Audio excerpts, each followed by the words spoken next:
Oke, Assalamualaikum warahmatullahi wabarakatuh. Sebelumnya saya Ramadana Sabta Wirayuda, NIM 11421008085 dari kelas pengelolaan kebencanaan A. Di sini saya akan memaparkan poster saya yang membahas mengenai salah satu bencana yang sering terjadi di Indonesia, yaitu adalah bencana tanah longsor. Di sini mungkin saya akan menjelaskan um, tanah longsor itu sebetulnya apa. Jadi tanah longsor ini sendiri merupakan salah satu jenis gerakan massa tanah atau batu ataupun pencampuran keduanya yang menuruni atau keluar lereng akibat terganggunya kestabilan tanah atau batuan penyusun lereng tersebut. Nah, tanah longsor yang saya ambil di sini yaitu berasal dari jurnal yang membahas terkait bencana tanah longsor yang terjadi di Wonosobo. Jadi di jurnal itu dicantumkan bahwasannya di daerah Wonosobo sering terjadi kejadian tanah longsor, bencana tanah longsor yang mengakibatkan beberapa efek negatif terhadap rona lingkungan hidup yang ada di daerah tersebut.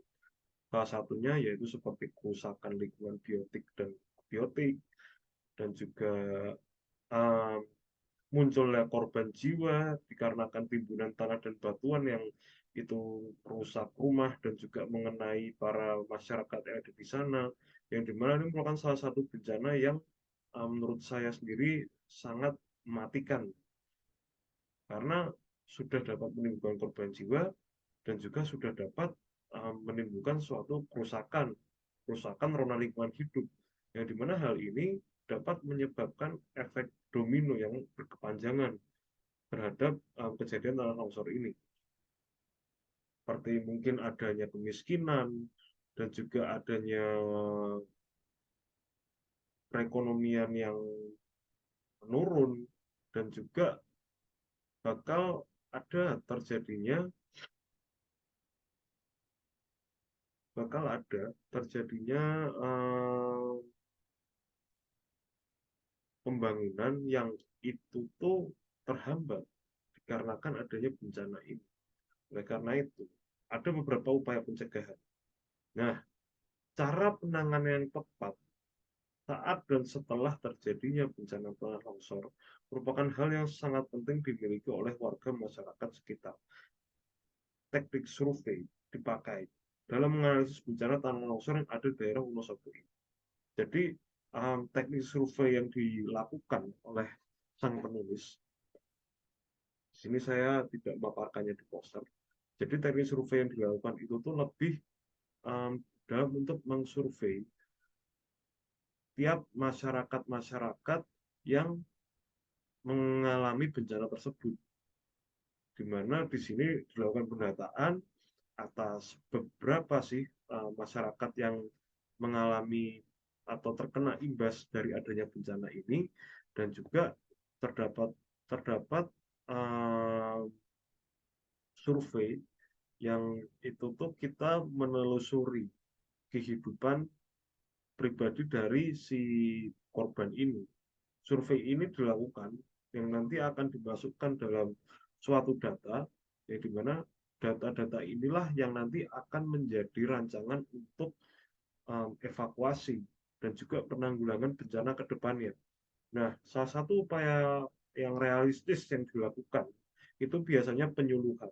Nah, penyuluhan itu hampir sama seperti survei, dan biasanya penyuluhan dilaksanakan setelah diadakannya survei. Penyuluhan yang dilakukan seperti dari suatu badan kebencanaan yang mereka memberikan arahan nih untuk masyarakat agar lebih berhati-hati terhadap bencana ini. Nah, penyuluhan itu bisa dikatakan sebagai langkah preventif. Salah satu langkah preventif yang mungkin paling gampang di antara beberapa langkah-langkah lain. Contohnya, yang kedua kan ada reboisasi. Dimana reboisasi ini membutuhkan lahan dan juga membutuhkan analisis dan pengkajian terlebih dahulu mengenai daerah tersebut, kondisi lingkungan di tempat tersebut, yang dimana hal ini akan memakan waktu lama dan juga akan memakan biaya yang lebih juga. Jadi memang salah satu langkah yang realistis itu adalah melaksanakan penyuluhan. Nah, ini merupakan dampak bencananya ya. Tadi sudah saya jelaskan, yaitu adalah kerusakan lingkungan abiotik dan juga biotik. Dan yang paling parah itu adalah munculnya korban. Oke, mungkin sekian dari saya. Mungkin kurang lebihnya mohon maaf. Terima kasih. Wassalamualaikum warahmatullahi wabarakatuh.